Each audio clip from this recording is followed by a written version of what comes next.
Each year, Microsoft Research hosts hundreds of influential speakers from around the world, including leading scientists, renowned experts in technology, book authors, and leading academics, and makes videos of these lectures freely available.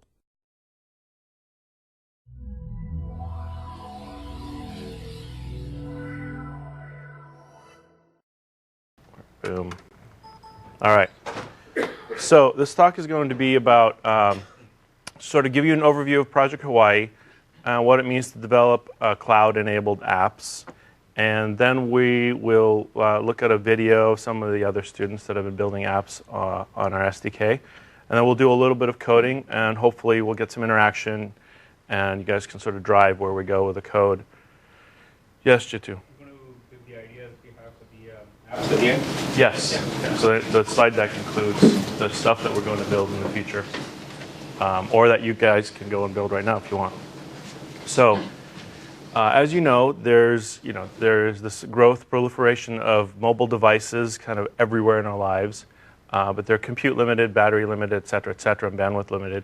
And then there's this growth of the cloud. So the idea that we had was, or that research had, was to build a bunch of cloud services and make it super easy for developers to access them. So we picked 4 services to start, and we'll talk about those in a second.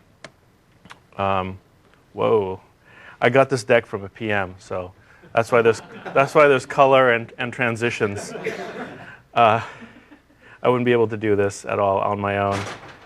So the benefits are, as we talked about, the cloud gives you all this. You can outsource or offload all this processing and composition in the cloud, things that you would never want to do on the phone, like image processing or optical character recognition or speech to text or whatever, right? And there you go. See the lightning bolt with the cloud and the sunshine?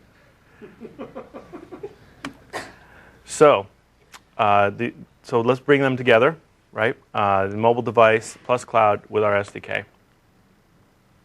So here's the 4 services that we ship in, that are live right now, that we shipped in our SDK, the Hawaii SDK. First service is called Relay, which is basically a really lightweight pub-sub system. So publication subscription. You create an endpoint, and you publish to that endpoint. Everybody who's subscribed to that endpoint gets messages, and you create groups, and you put endpoints inside of groups, and you publish to a group, and everybody who's in that group gets a message. It's very simple. Then there's Rendezvous, which is basically anonymous name lookup. So basically, you have a human readable name, and it gives you somebody's endpoint that you can use with Relay. And so you can swap out those endpoints, but the name stays the same. It's like DNS, right? So these are really lightweight services. They're all hosted in the cloud, and we have an SDK, an API surface for them on the phone. And speech to text is what you think it is. You speak into your phone, and we take that WAV file at a certain sampling frequency, send it up to our servers, and it does its best. It sends you back top N confidence responses or recognitions. Yes, sir. We used. Oh, sorry. The gentleman over there asked, "What's your name again?" Clinton. Yeah, asked how that's different from Tell Me. Well, it's not much different than Tell Me, except that we have an SDK for you on the phone to use it. Our backend, we actually use the Windows 7 stack, but soon we'll be using a different backend to do this. But they're all equivalently like nearly the same accuracy. And at Microsoft, there's lots of different speech recognition stacks, so we picked one. The MCRC team, which is taking this on starting in a few days, will likely, for their next rev, move it to a different service. And then the last one is OCR. We're partnering. Yes, sir. Sorry. Probably about a year ago, I seen with Windows Mobile, they had the Wemo robot, and that actually had speech-to-text assembly locally on the device. Right. So the comment or question was that you saw something called Winmo Robot, which had speech-to-text on the device. Yeah. Right. Yeah, I'm not familiar with that one, but that would be useful because it's local, but it may not be useful in terms of accuracy or multiple languages or composition. So the advantage of having something hosted in the cloud is when you want to go and string these services together, You don't want to do a bunch of round trips, right? Because it eats up lots of bandwidth and CPU, and you'll run out of battery before the whole thing is over.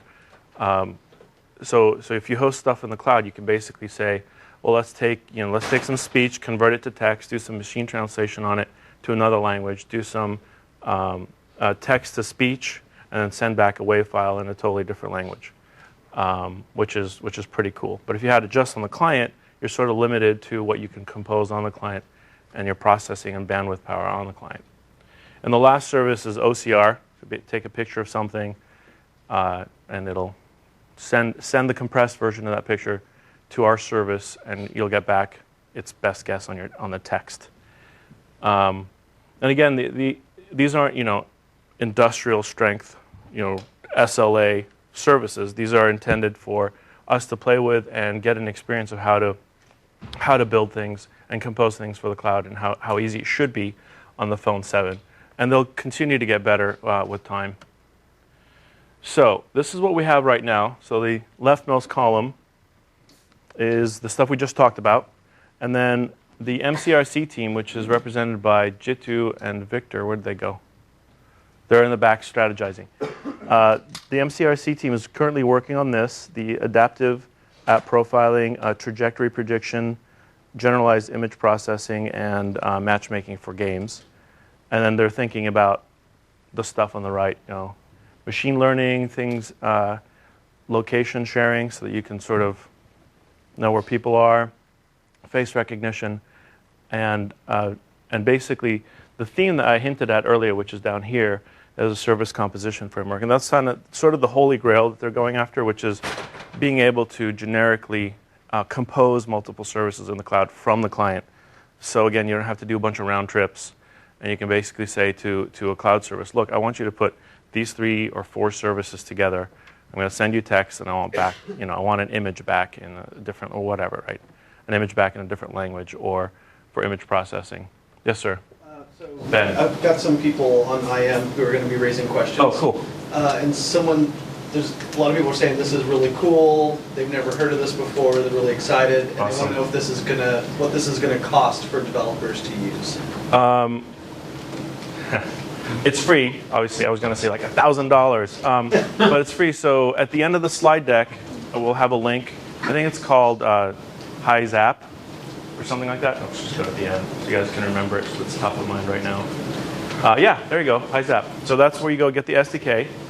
And if you have a phone, if you're a student, and you can get a phone. Becoming a developer is free. There's a special program for that. And you don't have to pay the $100. Then you can unlock, you could do dev unlock on your phone, write apps for it, publish it to the marketplace if you want to. This SDK does not have a commercial license for the apps, I don't think. I'm certain it doesn't, but you have to look at the competition for the intern competition to find out for sure. So I talked to Ben and Jitu about the details there, but it's free. So the downloadable tools are all free. The entire Visual Studio is free for students. The whole SDK for the Windows Phone 7 is also free and available for your desktop. And becoming a developer is free. So this is not going to cost you anything except time to invest in learning the tools and building stuff and playing with it. Yes, sir. What do you mean by you're not sure there's a commercial license? I'm not exactly sure what our. I know that this SDK ships with a academic license, which means that it's we want you to use the SDK and the services to do research and publish to the marketplace and have fun with it. But I'm not sure you can publish to the marketplace and go try to make a bunch of money off of the services. Primarily because we're hosting these services and they cost a bit of money to host them in Azure, and we're not going to keep them around for. Well, we're going to keep them around. We want to upgrade them to a commercial license later, but not this summer. Go ahead. So right now the SDK and the services come with, as Danny said, with an academic license. Right now it's more an academic, non-commercial use. But in the next couple of months, we would be updating that license to be commercial. And the services right now are hosted in Azure, which means they're scalable. You can actually have a lot of people hitting those. That's not the problem. It's just the license, and we'll be updating it soon. So essentially, whatever you develop, you can, in the next couple of months, push it out to the marketplace. Yeah. Thanks, Arjun. Yes, sir. Are there any usage limitations in terms of the amount of calls you can make in a given period of time? Yes. And along with it becoming commercial in a couple of months, do you have to pay then to get the commercial license? So when we say commercial, it means you can use it for your own app, but right now we do not have any plan to charge anything. They would still be free. You would still be using them free of charge, but you can use it to sell an app. Okay, great. That's what commercial. So to answer your first question, which was, is there how often, how fast can you hit the services? Basically, our services are throttled to protect the backends. It's a really generous throttle, so it will keep things fair and sort of avoid, a denial of service attack. That's the idea. Don't try it. What's your name, by the way? Kyle. Thanks, Kyle. Note to self. No, just kidding. So, okay, yes. Yeah, so this Project Hawaii, is that going to require a phone update? And if it does, then how we can't publish it to the marketplace till an update comes out for the phone? Okay, so the question is, does this SDK require a phone update? The answer is no, it doesn't. It works on the V1 release and then the mini update afterwards. And we have done some lightweight confirmation that it does also work with Mango, but it's very well tested on the V1 version of the phone. So if you have a V1 version of the phone without Mango, don't worry about it. If you have it with Mango, it's most likely going to work just fine. So it works with both. Any other questions? Yes, sir. So I heard that there's an OCR feature in Bing and Mango. So how is this one different from them? I believe the OCR feature in Bing is also cloud-based, correct? And this isn't that much different. I'm not sure if the OCR feature in Bing offers an SDK surface for you to write against or not. And that might be the primary difference. So the question was, there's an OCR feature in Bing, and how is it different? Yes, sir. No, I was just going to comment, there is no SDK for that feature. Okay. So this is what you do if you want OCR. So we're told by the guy in the back that there is no SDK feature. What's your name? Chris. Hey, Chris, thanks. Okay, cool. So let's go back to, where were we? So these might give you some ideas for what you want to work on. This is what's happening in the future for the SDK. And the leftmost column is what we have available right now in terms of cloud-based services and the client-side SDK. So a little bit more about the Hawaii project. We're partnering with, a bunch of universities around the world, giving them phones with their mobile classes and getting them set up to so that's what we did last semester and the semester before, getting them set up to build applications for the mobile phone device. And then there's a bunch of students picking the Phone 7 and working on Hawaii. And lots of links down there below. And if you guys are interested which universities and if yours is part of it, you feel free to ask Arjman. He has that list in his head. Here's some sample apps. I'm not familiar with all of these apps, but I think you can get the gist. There's a lot of them. They're really diverse. And some of them are really, really interesting as well. Like the flag down one. I don't know what that one's about, but that looks really interesting. And so a lot of students have spent quite a bit of time building some really cool apps. So it tells you that it's relatively straightforward. There's a lot of creativity out there, and it should be a lot of fun. And that's kind of what we're really looking forward to seeing is what you guys will come up with. And so some examples of what students are building. Now, Arjman, where do I actually click to start a video? Yeah. Okay, cool. So this is a citizen science one. Oh, you know what? I don't have audio. Hold on, let me pause it. The music is totally awesome too. Did you get it? Yeah, do we have audio? I think that's a mic. Let me try this.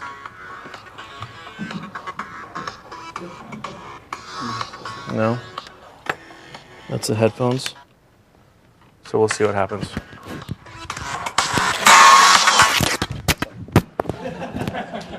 Yeah.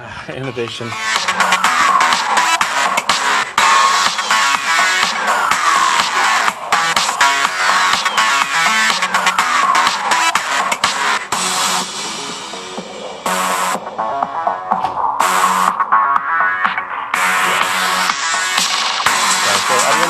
Because we were sort of distracting you guys with the whole sound thing. So the premise here is they built a citizen science framework, backend, and application for people to go collect scientific data for different scientific projects.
All right, so let's see.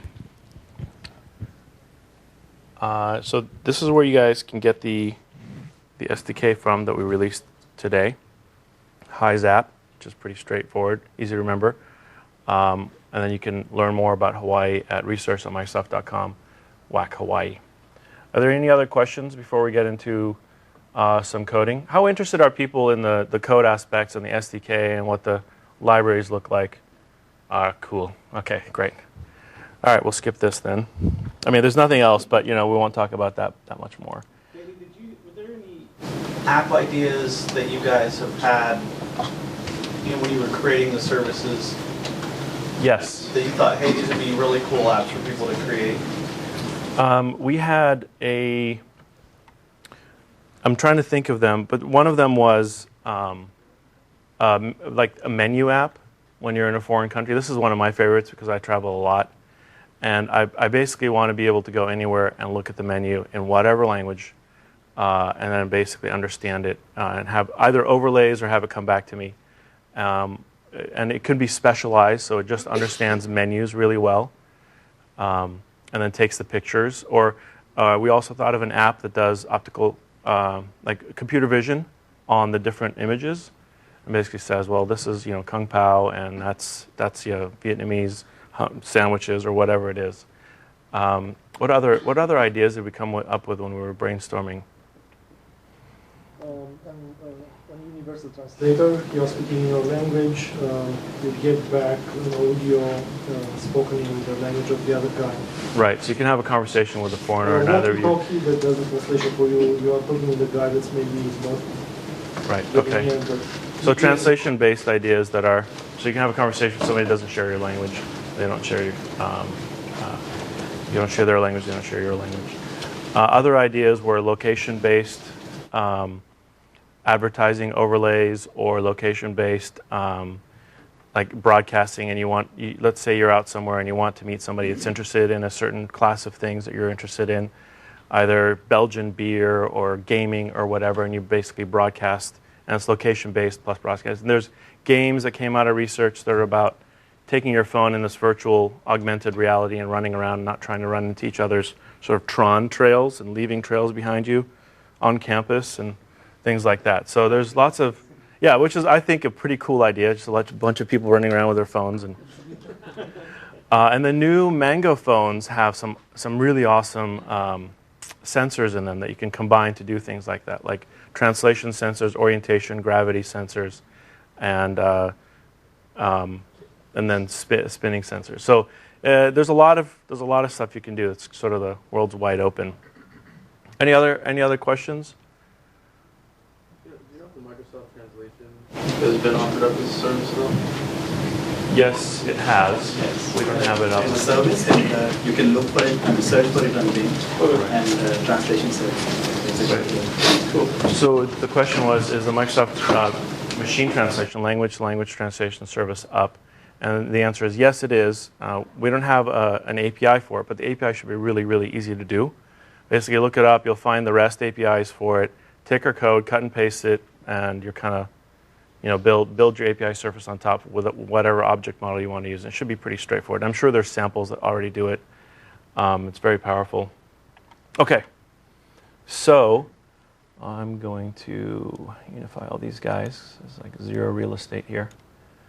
All right, so what we want to work on, I picked the optical character recognition app, and I'm going to show you. So what I'm going to do is I'm going to start by turning off the cool features I just added, which is this one here, so that there's no chooser, okay? And we're going to run it in an emulator.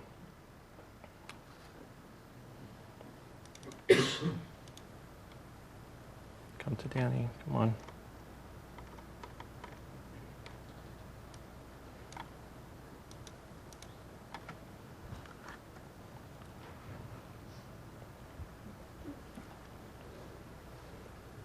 All right, I'm telling it to deploy to the phone. So how many of you are familiar with the development tools for Phone 7, Silverlight, the whole 9 yards? So development tools. You guys have used them before? Silverlight. Okay, Phone 7, have you written your first Hello World Phone 7 app?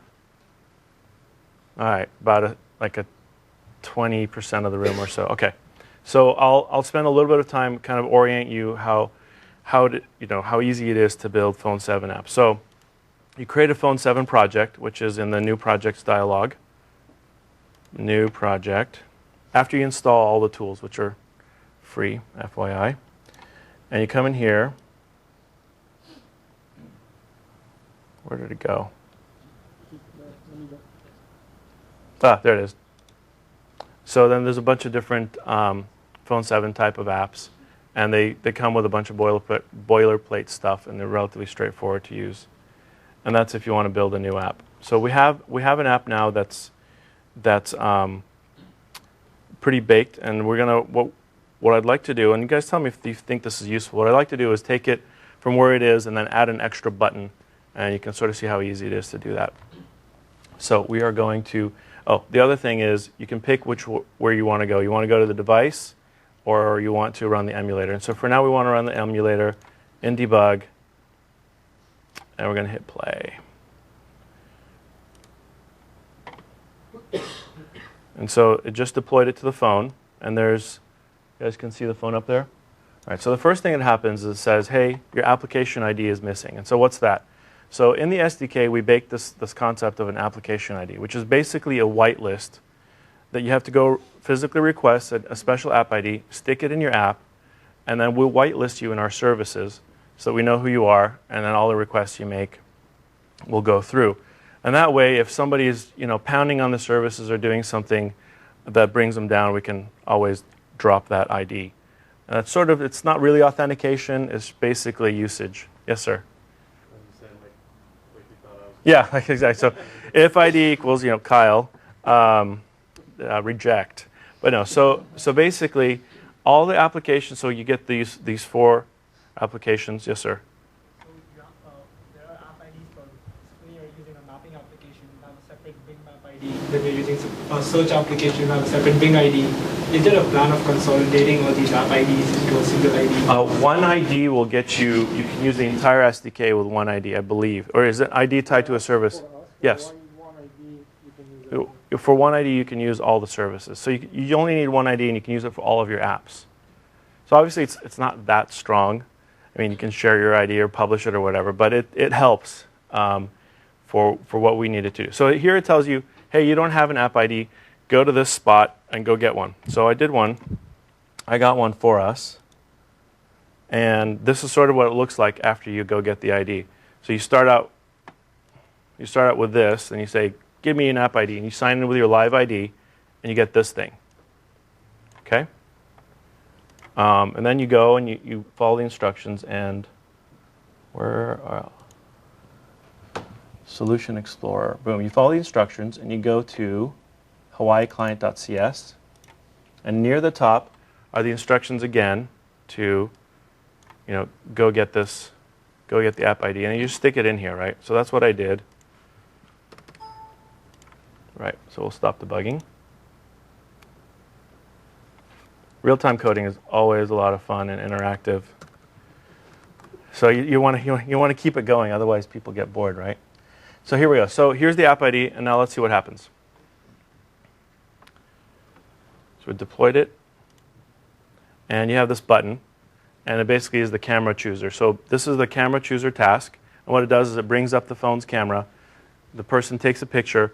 It turns your application. It calls your application back with a pointer to the picture, and then you can do what you want with it. Okay.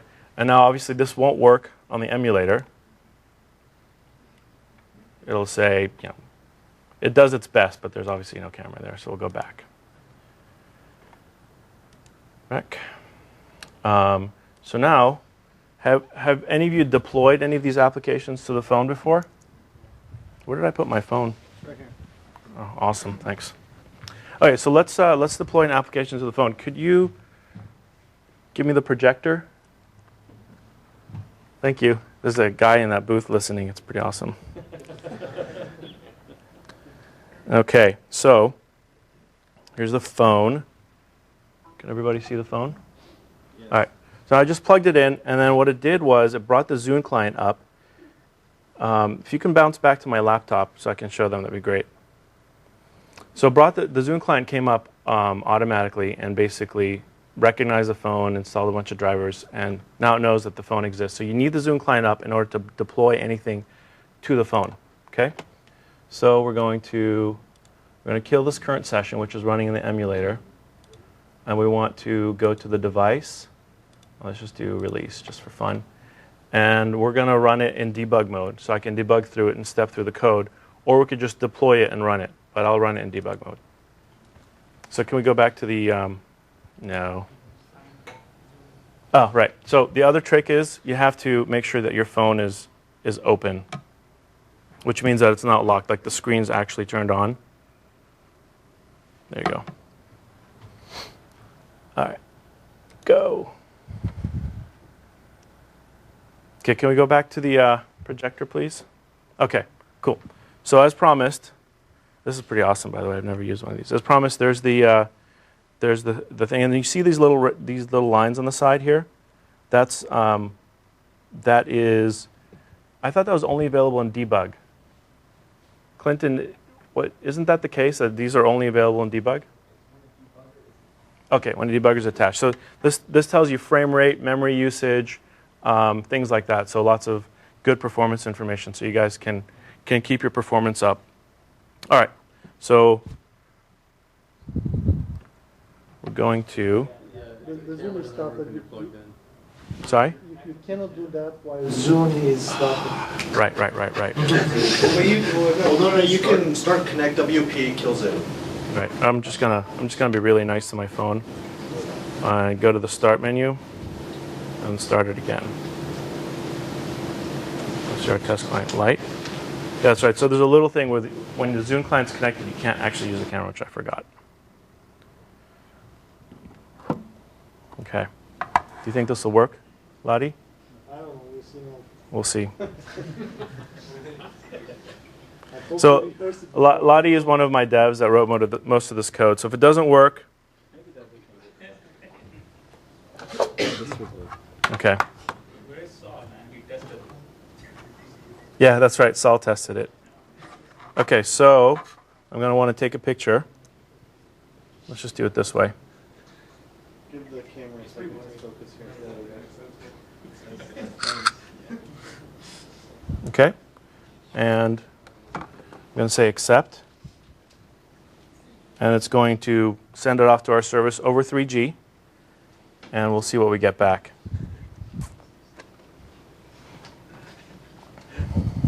Ah, bummer.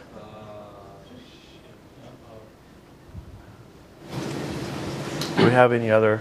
Anybody have got text anywhere? Let's try this again. Maybe the screen. That's good.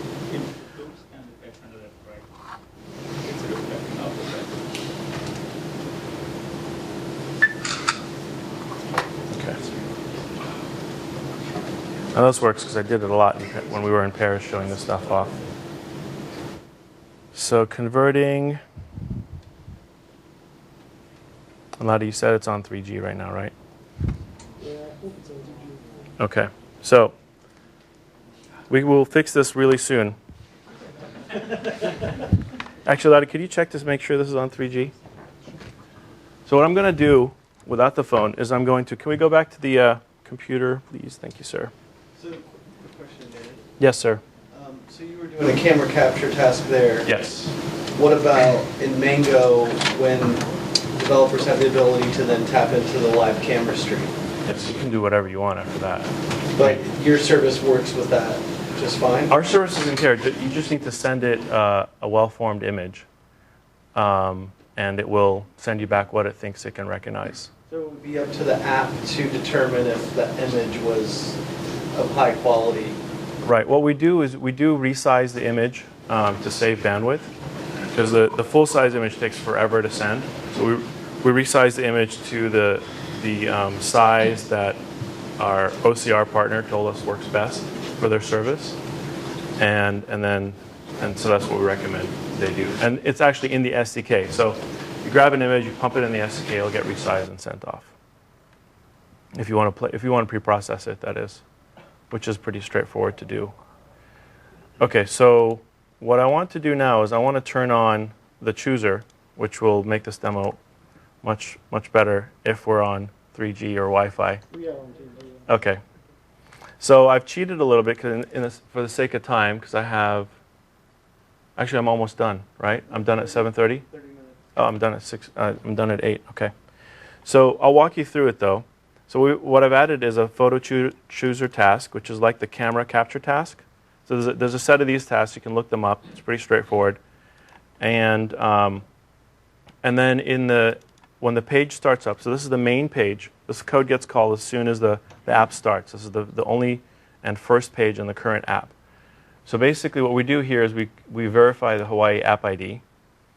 So that'll bring you up the friendly message, right? And then we create this capture task, which is a class that you want to create and keep. Then we basically subscribe to its events. And when the capture task is completed, it calls photo chooser completed, right? And then when sorry. Was that intentional? Initially, the application was written for a photo chooser, so that's how the method was called. Okay. Because it does the same thing. It Right. communicates with the server. Okay. Cool. So then what I've added is basically the corollary to that. So you have a photo chooser task, a new task, and then you add the event handler. Have you guys ever seen how cool it is to add event handlers in Visual Studio? Yes? Okay, everybody knows. I love to tell my developers that when they complain that coding is really hard, I tell them all you have to do is just tab, tab, tab, and your entire program is done. I don't know what you're complaining about. Everything is built for you. So let's see. So this is the part where we verify. Kill that. No. And this is the on-picture click. So this is basically what gets called after we're done. No, sorry. This gets called when the button that we're about to create, which we haven't created yet, when that button gets clicked, this gets called as the event handler and brings up the photo chooser task, which is pretty straightforward. You just call show. It basically puts your program on ice, does its thing, and when it calls you back with the image. Okay. And then let's go to the XAML and enable this button. And again, I'm taking shortcuts in the interest of time, but if we get done with this, maybe we can do a little quick project. So this is the button open image, and then the open image ping is something that's part of my project. So what I'm going to do is I'm going to take it out of the project to show you how easy it is to put in there. Actually, no, I don't want to do that. I just want to exclude from project, okay? So I have the image in email. Actually, all right, I don't want to waste your time on that. So we want to go and add an existing item. And it turns out to be that the open image ping is here. So I'm just going to add that. Now you can also drag it, right? If you have a bunch of images sitting in a folder, and you want to add them to a project, you can drag all of them there. And there's a couple of things you can do with these resources. You can add resources as a resource, or you can add them as content. And there's a difference. Content actually shows up in your virtual file system, and a resource is actually part of your DLL. So that's the difference. And what I've done in the past is when I've had tons and tons and tons of resources that I want named in a directory structure, I add them all as content, and it just makes your zap really big, but it looks like it's part of your file system. So it gets added by default as a resource, which is totally fine for us. Right, so now here's this button, and I think we're good to go. So I'm going to run it to see if the button actually shows up and I haven't forgotten anything really important.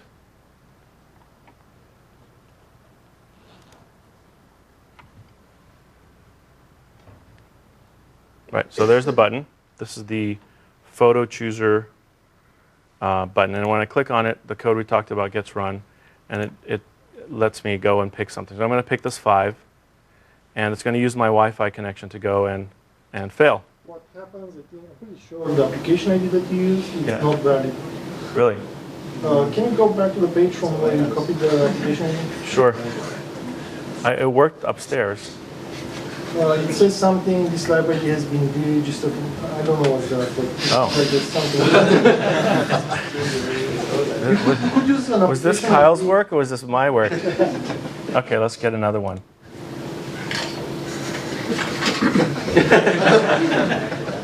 Right, so we're going to go here. Where's Hawaii client?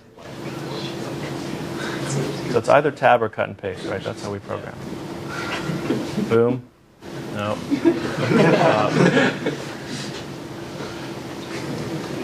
Okay. Of course, the server may be down then. Yeah, hopefully the server isn't down.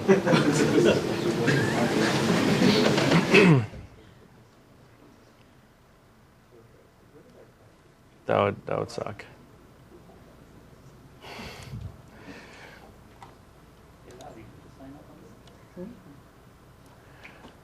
Okay, and you can also change the size of this guy. It's not so big. All right, let's try again.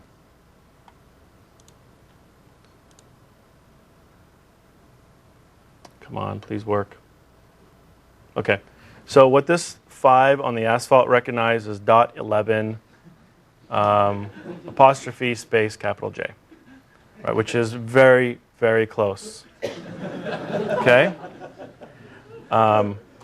Now, another problem with, not a problem, but something you have to do with the emulator is if you want images on there, you have to write an app to load a bunch of images on, and so you can play with them, or you can go to the phone. So what I'm going to do is I'm going to go to the phone, which has some images on it right now, and use my Wi-Fi instead of the camera to go hit up some recognition.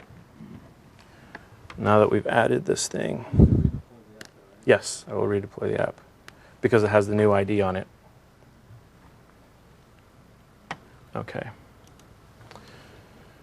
So I'm going to minimize this guy and this guy. I wonder how I got deauth from the, we'll figure that out later. Okay. So I'm going to redeploy this app to the device, deploy the release version. And instead of just hitting F5, I'm just going to go and say, yeah, that's right, under build, deploy. And it'll tell me down here how it's going. Okay, so the deploy succeeded. So we're going to stay tethered. And if you could switch me to the, thank you, sir. Yeah. So the client light. And we're going to pick a photo. You have to disconnect it from the computer because Zoom is started. What, even if I want to pick a photo? Yeah. Oh, dude. You just untether. Just untether. No, I don't want to untether because I want to use the Wi-Fi. So all You have to do this for on Zoom. Okay. And I picked this sample on purpose to show you what the reality is of programming on this phone with a complicated sample. Alt F4. Boom. Okay, let's try that. Awesome. So there's a bunch of images that we took when we were traveling around showing off our phone. Let's pick I Love Paris.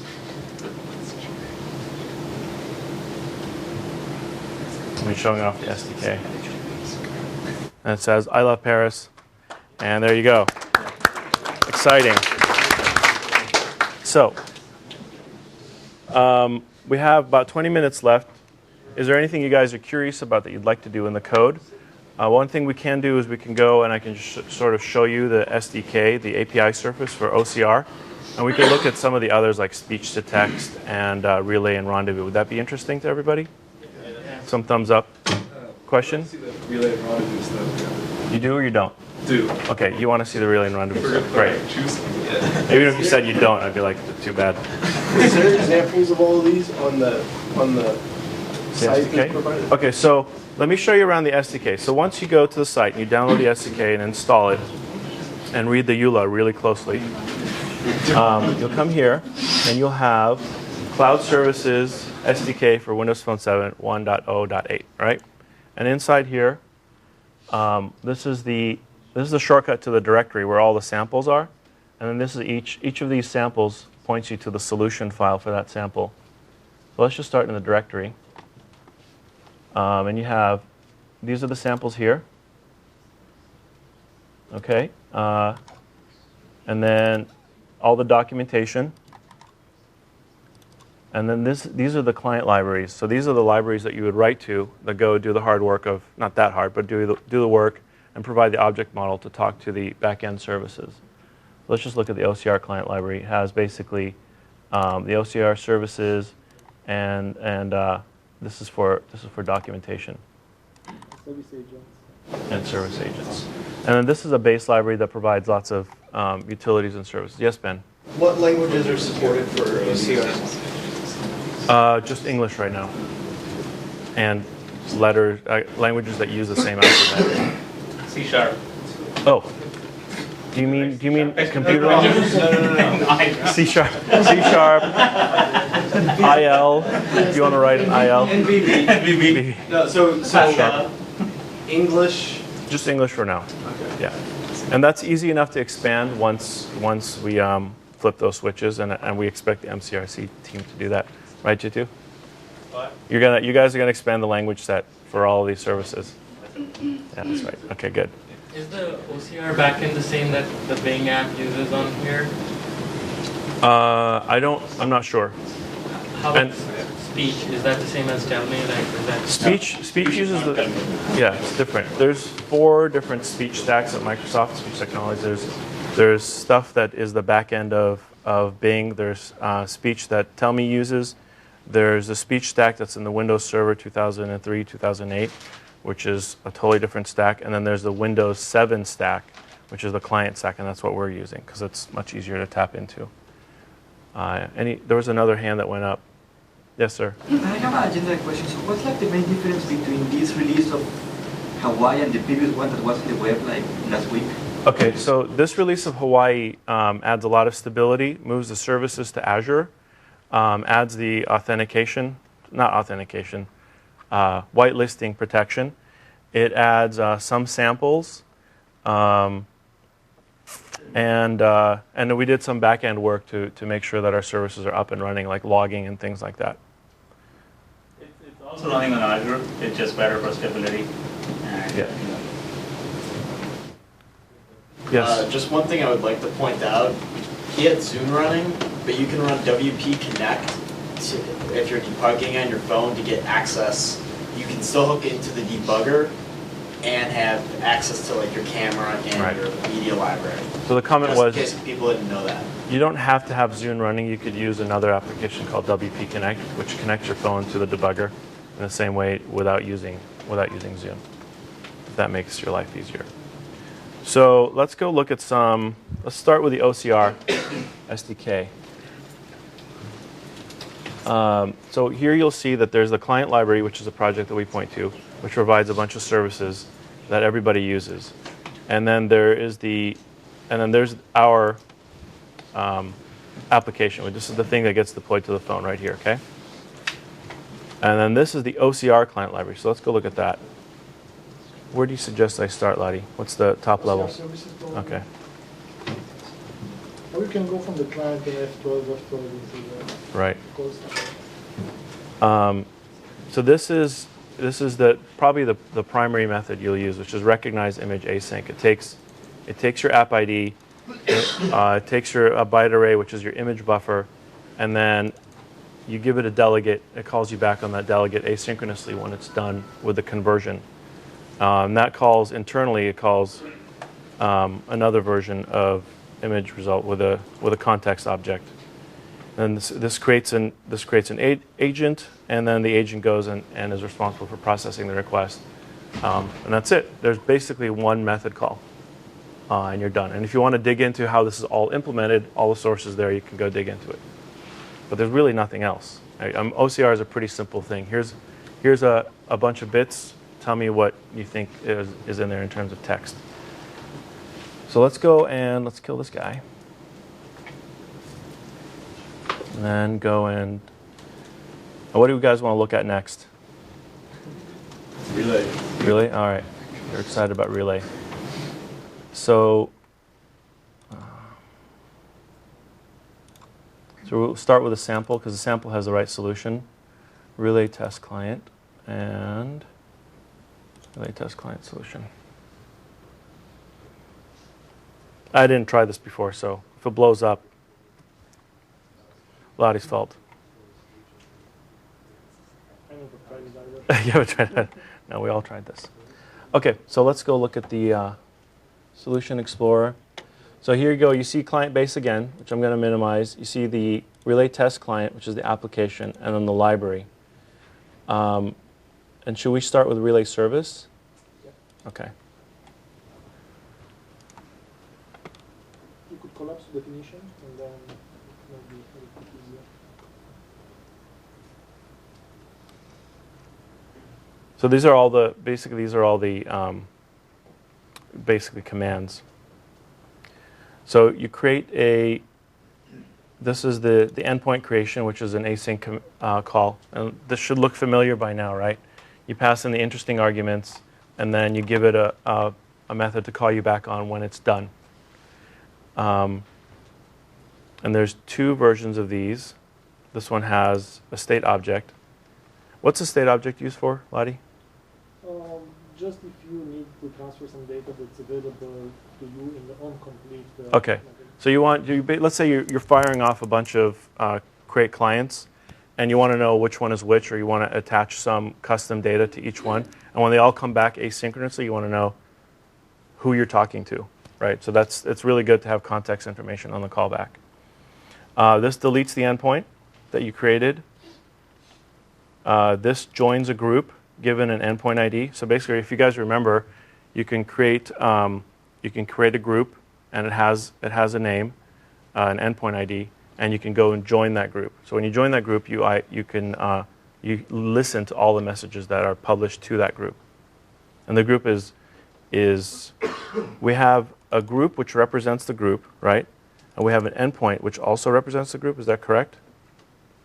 Or is the endpoint the thing that we're going to publish to or listen from? I think the endpoint is the guy that joins.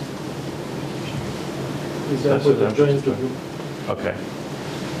Okay, so basically, well, we're not getting back an endpoint, right? We'll get back to this. I'm not sure exactly how that one works. Should be in the documentation. So this allows you to leave a group, and all of these methods are asynchronous. And this is the interesting one, which is send a message to an endpoint, or sorry, this is sending a message from me, and then a bunch of recipient IDs which are expressed as strings. And that, does it do a lookup on the back end against rendezvous, or are those recipient IDs actually a bunch of endpoints? I think they're just a bunch of endpoints. Okay, so this is the string expression of a bunch of endpoints. And then here's the message you're sending, and of course it calls you back when it's done. And that's on the other send message. And this one, so this goes and pulls messages to see if there's anything there waiting for you. Receives a message, and this creates a group. So you can go through all of these and kind of figure out how Relay works and go play with it, pound on it, and then use the. I think we have 2 examples that use Relay and Rendezvous. You can play with those and see how they work and read the documentation. Yes, sir. In terms of your cloud services, what are you using as the, I guess, service for your Relay? You mean where is it hosted? We're using Azure. Okay. Sorry, say that again. Are you using App Fabric queues or Windows? We're using Blob. Are we using Blob Store now to store all of our endpoints and messages? No, they're in SQL. Okay, so we're using SQL Azure to store everything. So you create an endpoint that gets slapped in SQL Azure and groups and all that. And the services run against that. Okay, so I'm going to show the documentation because we have a how-to for each of these services. Okay. So good point. So Lottie said, just remind me that we spent a lot of time writing how-tos to sort of guide you through building these applications. And something that would be instructive is the Singapore demo, which is the Singapore. Yeah, could you project? No. There we go. Sorry, not project, but like a full screen, right? Okay, so let's go check this out. I'm going to have to use my mic again. Thank you for being patient. Hi, this is Rajesh Balan, Assistant Professor in School. How do I go full screen? I'm using the wrong audio guy. Okay. Just in case. Do you know how to go full screen with this? Screen.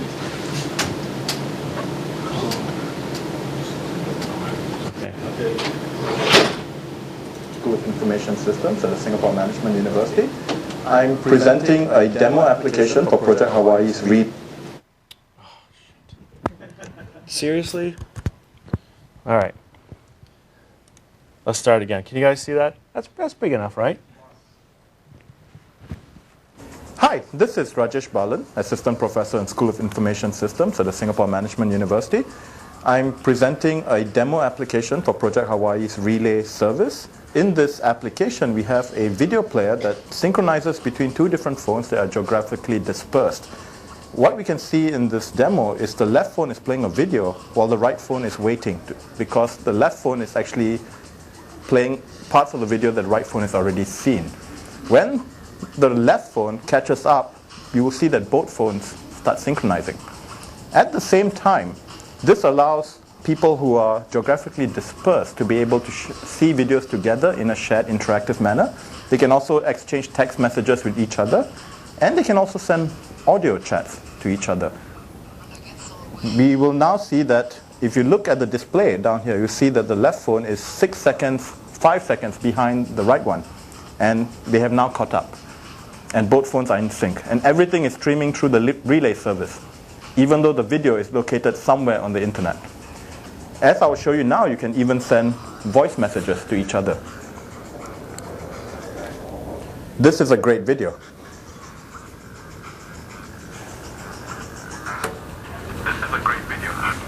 And that concludes the demo of the Relay service demo application.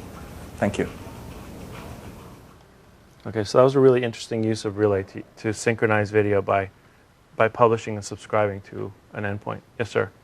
Can Hawaii work on the desktop? So can we maybe sync with a desktop application? So like onto a desktop application, like a Windows. I'm not following. So like, can I use Relay with like a Windows program? Yes. And then sync to that?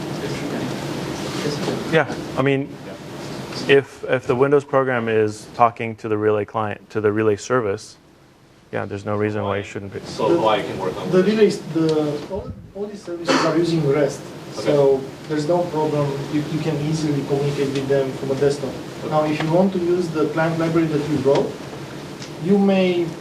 maybe you have to do a little bit of work when you go on and port things, because the sources should be the same. It's just the class library that we use, this class library for Windows Phone, you have to recompile it into a different class library for Silverlight. Right, so to answer the question over recording, the question was, can I use the SDK on the desktop? And the answer is yes, you'll have to modify it or probably put it in a new project, a desktop project, and just try to compile it. Most likely it'll work. It's .NET 4.0. It looks almost identical. And then you'll be able to write a desktop app that hits Relay or OCR or whatever you want to hit and communicate possibly with phones as well. Because it's just a REST surface. Jitu, were you about to say something? No, I was just going to say, I mean, it's just REST. You can use it from anywhere you want. Right, and it's just REST. If you want, you can type your commands in the browser. Yeah. On any client. Could you also hook the Relay service up to the Windows Phone notification service to do push notifications to other endpoints? So, I don't think so. The push notifications is part of the Phone 7 stack, and it's something that you subscribe to with, I believe, with Azure, or I remember seeing this in one of the early decks. And correct me if I'm wrong, but it's basically. You don't have to use Azure. You do have to stand up your own service to use it. Okay, so you have to and stand up. As far as I know, there's no extensibility to the push notification service. So what you're looking for, if I'm reading you right, is you want to get notified when you have messages, basically, right? Or be able to push something and have another endpoint get notified. Right. So I think the way you would do that is you would have to stand up a service that sends out notifications, and it's subscribed to the endpoints on the back end. Or you can poll, which is not really recommended. Yeah, I have a question about the app ID thing. The app, the way you had it, it was like hard-coded into the application. So, and then you showed how like yours became deregistered somehow. If that happened and you had a bunch of users, they would all just be deactivated, right? You would have to re-update your app. Yes. So I don't know how I deregistered myself, and it was just a theory that I got deregistered. I'm not really sure. I may have refreshed the browser or may have logged into a different live ID. I'm not really sure. But if there's an issue, we'll definitely let you guys know. Because we've tested it extensively, and it's really stable. Once you're in the whitelist, you're in the whitelist. But yeah, you're right. That would totally suck if you gave a bunch of people your app and they popped out of the whitelist, right? So non-commercial licensing and academic licensing. So if that does happen, technically, yeah, there is no SLA. Right, but we want everybody to have a positive experience with it. And the idea is that you can learn and experiment with different kinds of things, and there's these services that are out there for you guys to try, and it's really relatively straightforward with the SDK and the tooling. Yeah, I guess I was just wondering because like the way that the push notifications work is you publish a device ID, and then your server uses that to, your service uses that to communicate. So I mean, when you do it that way, that if one person's being a jerk, then that doesn't ruin the experience for everybody. Right. I'd be interested to see how you guys make that work, because we haven't really tried that scenario. And I like the idea about push notifications. And I won't pretend that I've thought deeply about it. I just know that it's a cool idea. So a question back there. There's actually a Codeplex project called Windows Azure Toolkit for WinPhone 7. It's WA Toolkit WP7.codeplex.com. So the comment is there's an open source toolkit for Phone 7 and Azure called, what's it called again? It's WA Toolkit WP7. Okay, WA Toolkit WP7. So go play with it, check it out. That's got push notifications built into it, so you can go and create your cloud-based service and your client, and then go into the web portal and just send toast tile and all messages. All right. That's probably so it does have push notifications. There's another question back there. There's a question about speech recognition. Okay. Does it fit in a scenario where we actually need real-time speech recognition, or it is still slower? It's not real time. Basically, offset, right? It's time offset. So you speak, you tell it when you're done talking, and then you tell it when to send, and it packs everything up and sends it, and a few seconds later it comes back with a recognized speech. Yes, sir. that you then tell us when to start listening? Yes. Well? Yeah, you tell them to start listening. So there's three buttons. Start listening, stop recording, and then send. Yeah, pretty straightforward. Okay. So let's, you guys interested in looking at some more of the SDK surface for maybe speech to text? Yeah? All right. I saw somebody nod, so I went for it. Okay, so let's go back to, so here's a speech recognition test client.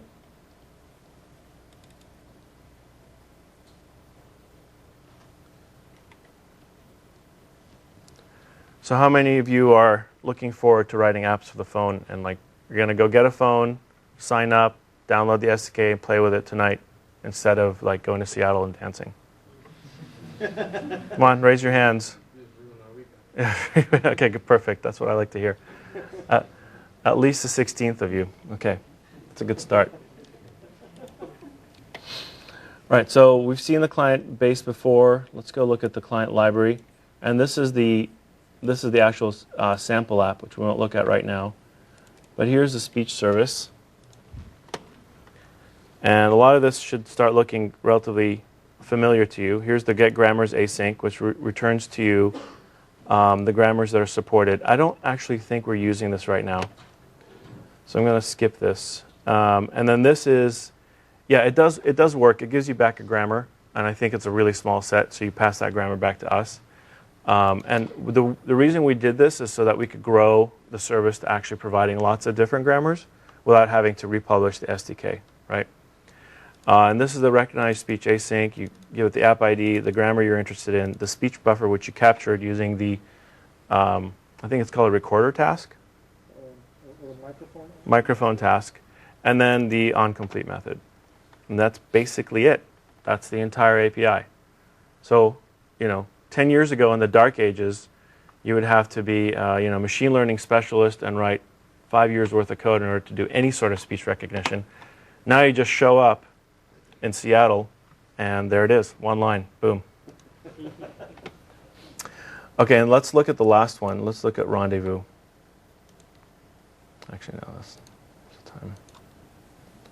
Rendezvous test client. And this is the last one. And after this, did we want to take questions or just sort of mill about and socialize? Okay. I think we're scheduled to network and socialize and ask questions. All of us will be available up here to answer you guys' questions. And we hope that this gets you somewhat excited about this platform and realizing how much easier it is to write interesting apps. And hopefully your creativity is going and trying to figure out some cool thing you can do to win the competition and go to Hawaii. You guys know that the first prize actually physically goes to Hawaii, right? It's not like, oh, welcome to Hawaii. There's a room called Hawaii, right, where we'll give you a phone. It's like the actual island, FYI. Okay. Rendezvous storage service. Okay, so basically this is, you give this guy a name, and it gives you back, the onComplete method gives you back the actual ID of that name that you can go publish to. So think of DNS. And again, here's the state object. This registers a name. So you basically want to create a name that other people can look up, and then you register the name with you register the name, and you have not given it the endpoint. There's a separate API for that. Okay. And this is unregister or delete a name. And then this associates. Okay. So you register the name, and you get back an ID for the name. Then you take that handle and you say, associate this name with this endpoint. And it's basically like a hash table, right? And that's basically it. And disassociate. Okay, so I know why we have an associate disassociate. So the name stays constant, and you can always plug in different endpoints there in case you change your group, or you want to, you feel to turn it off, or you want to turn it back on, or whatever. So everybody has, it's like calling somebody with their first name, which is never going to change, but their phone number always changes, right? Because they're in Paris and they have a different phone number, or they got Google Voice, or they got it, they dropped AT&T 5 years ago and got Verizon or whatever. So you can always publish to, you can always go look up that person's current contact information, which for us is an endpoint using the name. And that's the whole point of this API and service. That's basically it. Any last questions? Oh, cool. I hope you guys get pumped up and motivated to go play with this stuff. And we're available. Ben runs the ZapFest program. He's basically Mr. Phone 7. Jitu and Arjmand and Ladi and myself are responsible for the Hawaii SDK and the way it looks and the next version of it. So thank you very much for showing up, and hopefully we'll see you around campus. Take care.